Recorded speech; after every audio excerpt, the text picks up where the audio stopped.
Assalamu alaikum students, this is Amir Hamza here with another video tutorial from Amir Hamza Biology. Today we will discuss what is cell physiology. What is cell physiology? Cell physiology refers towards all those processes or all those functions that cell perform to keep itself alive. Cells are basically highly organized uh, living units, and they are the building blocks of the living bodies. So cell has three major parts. The first one is plasma membrane, and that is the outermost boundary of the cell in case of animal cells, while in case of plant cells it is the second outermost boundary of the cell, and the ultimate outermost boundary of the plant cell is the cell wall. And cell wall or cell membrane encloses all the components of the cell. So the next important component of the cell is the nucleus. Nucleus houses the genetic material of the cell.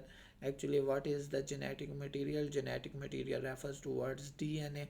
And the last and important functional part of the cell is the cytoplasm, where most of the reaction takes place.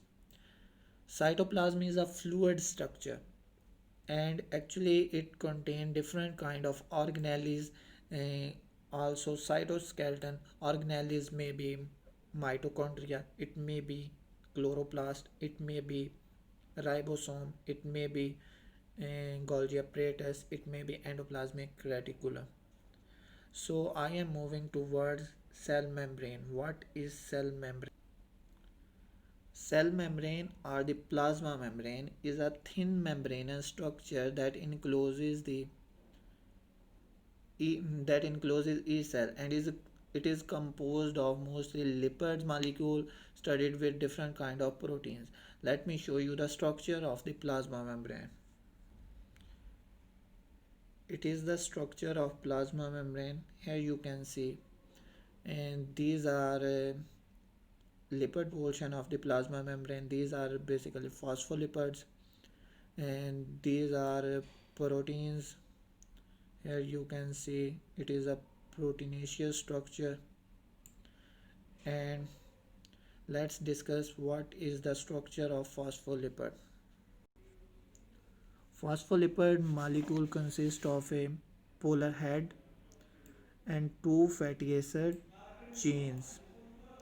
Here you can see it's a phospholipid molecule.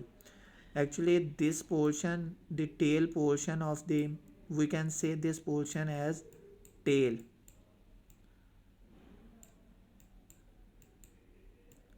It is tail.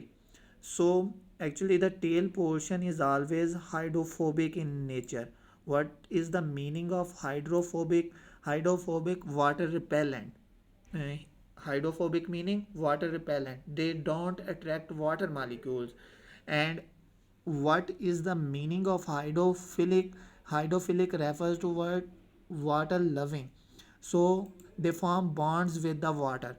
Here you can see it's a hydrophilic head. uh, it is the hydrophilic head. These are two long fatty acid chains.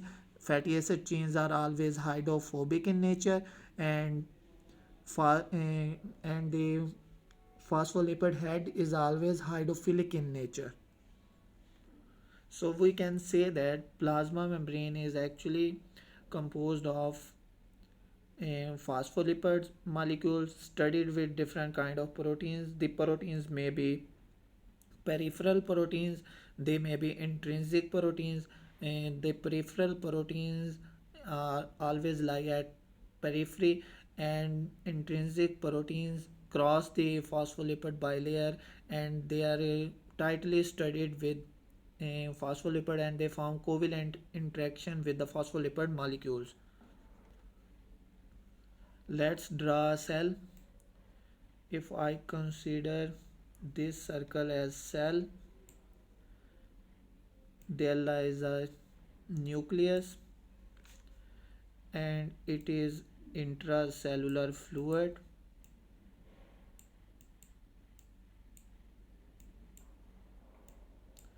and it is extracellular fluid.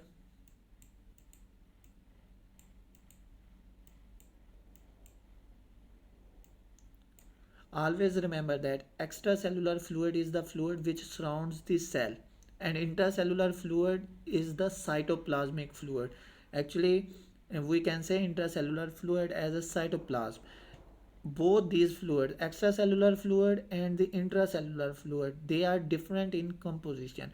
Our body is composed of 60% of fluids, out of which one third is extracellular fluid and two third is intracellular fluid, and there is an other fluid which is present in the nucleus. Here you can see I am going to shade the nucleus, and there is an other fluid which is present in the nucleus which is known as nucleoplasm, which is known as nucleoplasm. So extracellular fluid composition is always different from intracellular fluid composition. Extracellular fluid contain different kind of ions, intracellular fluid contain different kind of ions. So what is the function of plasma membrane? Plasma membrane act as a barrier between the extracellular fluid and the intracellular fluid. Here you can see the barrier separates the cell content from its surrounding. Mean what is the barrier? That is plasma membrane that keeps the extracellular fluid different from intracellular fluid and maintains an integrity between the extracellular fluid and the intracellular fluid. Intracellular fluid lies within the cell, and the extracellular fluid which is present outside the cell. Extracellular fluid is also known as internal environment of the cell.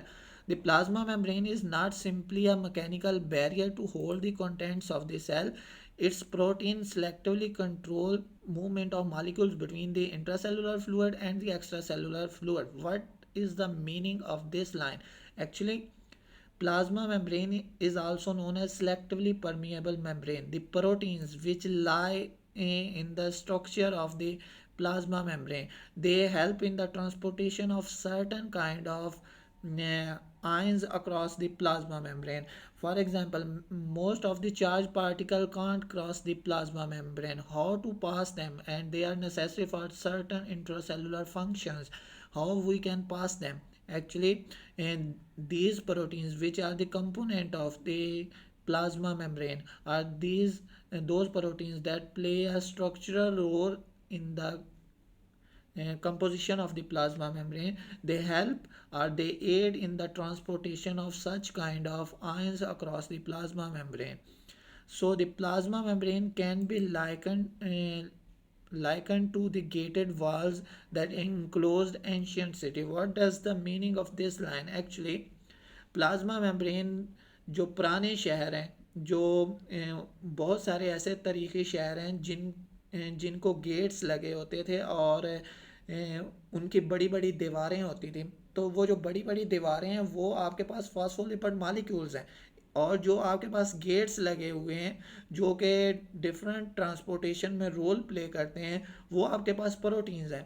We can say that proteins are gated channels for the transportation of certain kind of ions from the extracellular fluid to intracellular fluid and from intracellular fluid to extracellular fluid.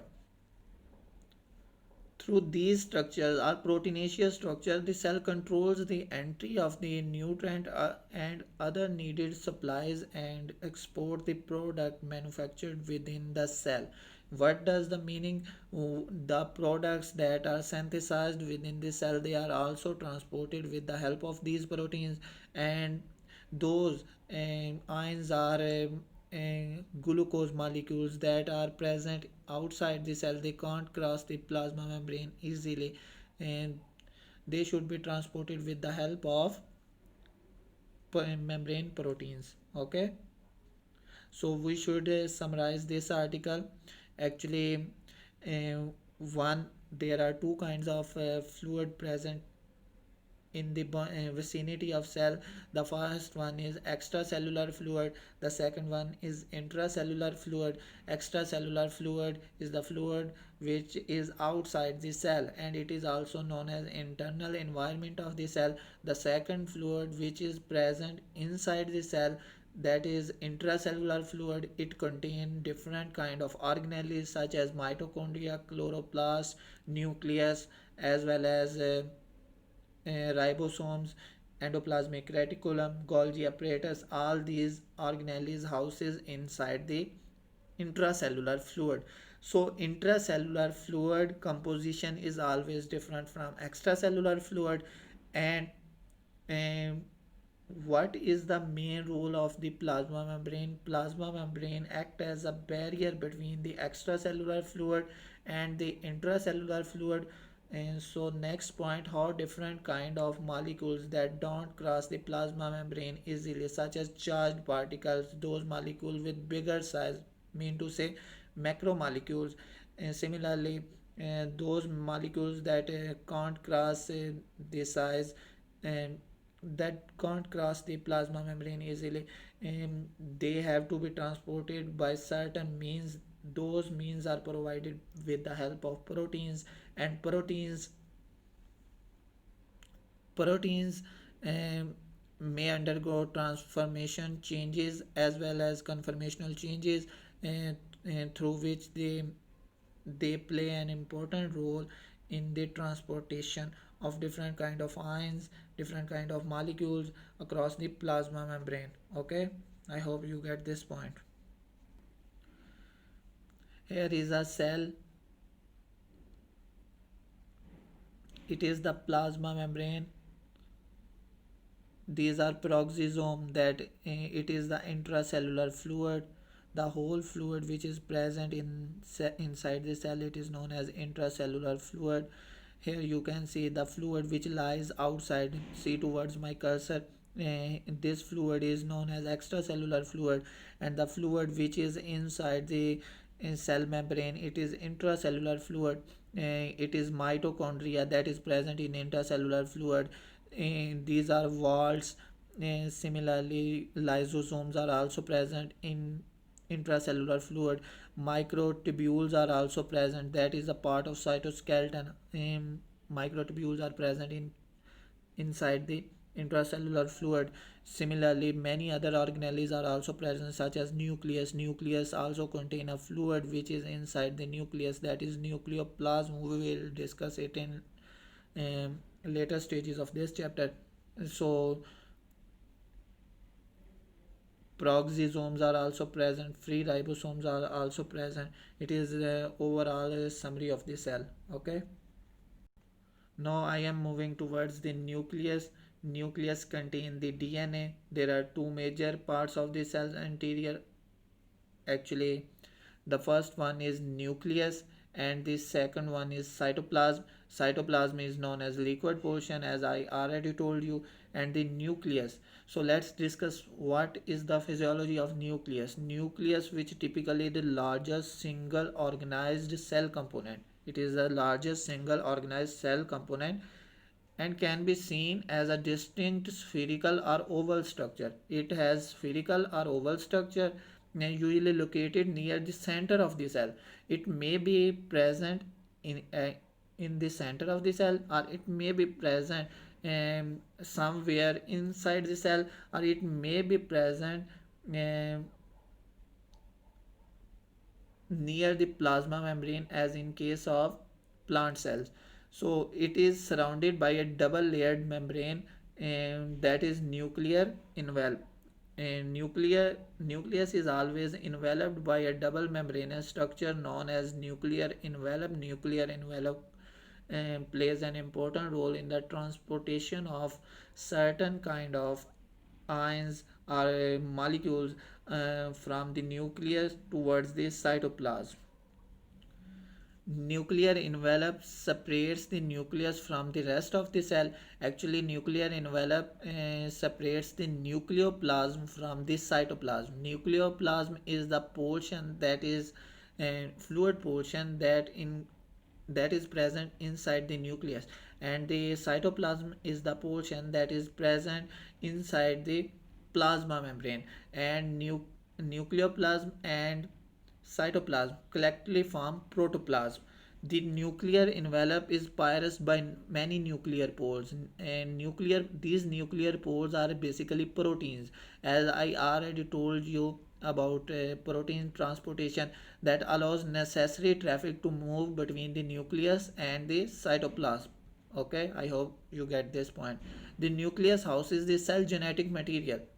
What is the meaning of cell genetic material? That refers towards DNA, which has two important functions.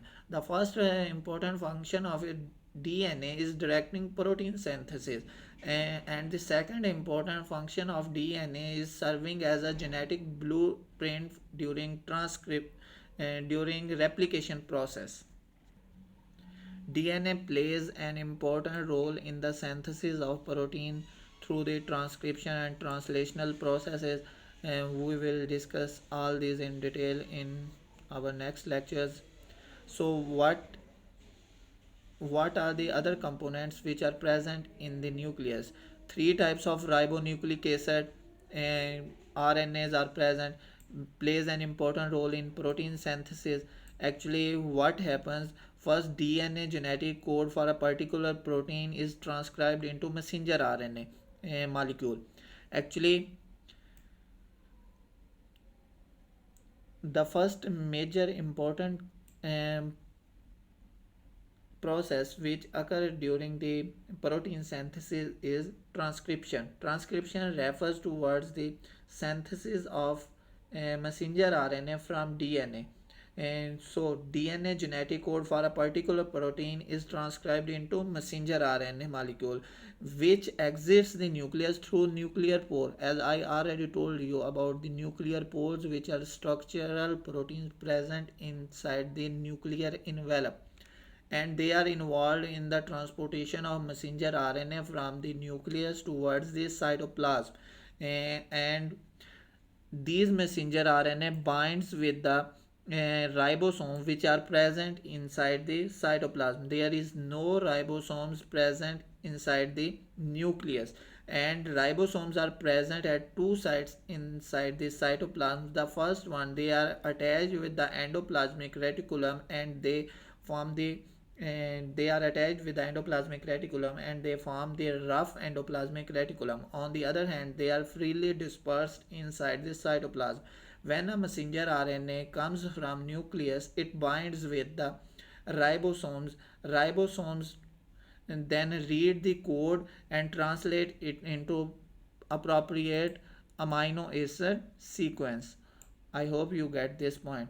And let's summarize it. And the first point is DNA transcribe the genetic code into messenger RNA. Then messenger RNA moves from the nucleus and through nuclear pores, which are located inside the nuclear envelope. And these messenger RNA moves or goes from the nucleus towards the cytoplasm through these nuclear pores, and when they cross the nuclear pores they enter into the cytoplasm where they bind with the specific messenger RNA molecules, where they bind with the specific ribosome molecules, and ribosome reads the genetic code and translate it into specific amino acid sequence for designated proteins being synthesized. Actually, messenger RNA plays a role of messenger, and ribosomal, the second type of the RNA is the ribosomal RNA, which is the essential component for the formation of the ribosomes. And the third important component is transfer RNA. What is the function of transfer RNA?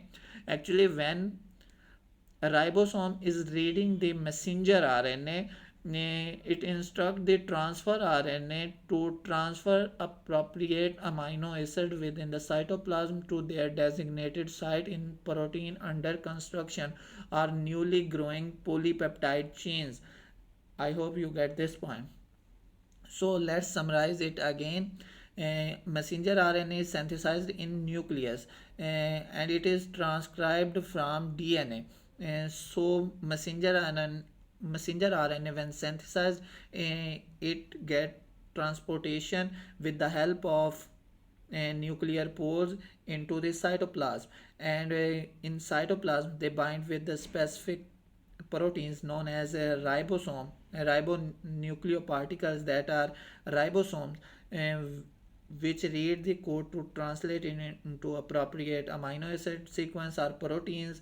Actually, different kind of amino acid join together to form polypeptide chains, and when polypeptide reaches almost 10,000 amino acid, they form protein.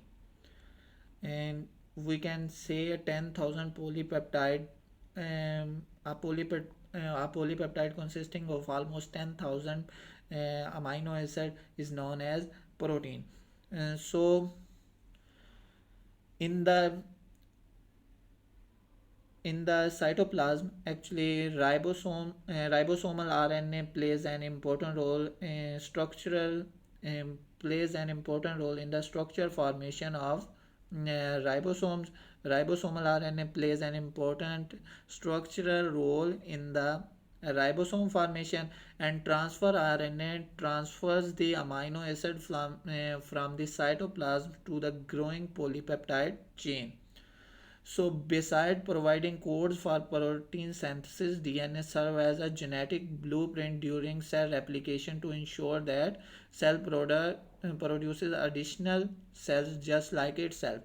If a cell want to grow, for example, during cell division or mitosis, mitosis is a kind of cell division where one cell divide into two with the same genetic material. So replication process is needed for this purpose.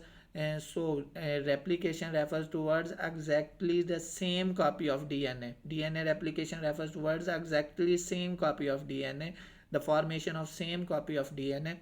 So DNA serve as a genetic blueprint. The first parental DNA act as a genetic blueprint for the formation of the new DNA during a replication process, so that identical cell types can be prepared. Furthermore, DNA also act as a hereditary material. What is the meaning of this line? Actually, it passes the genetic information from parents to offspring. So that is so it is the end of this lecture. So let's move towards the next lecture. I hope you get it after a few minutes.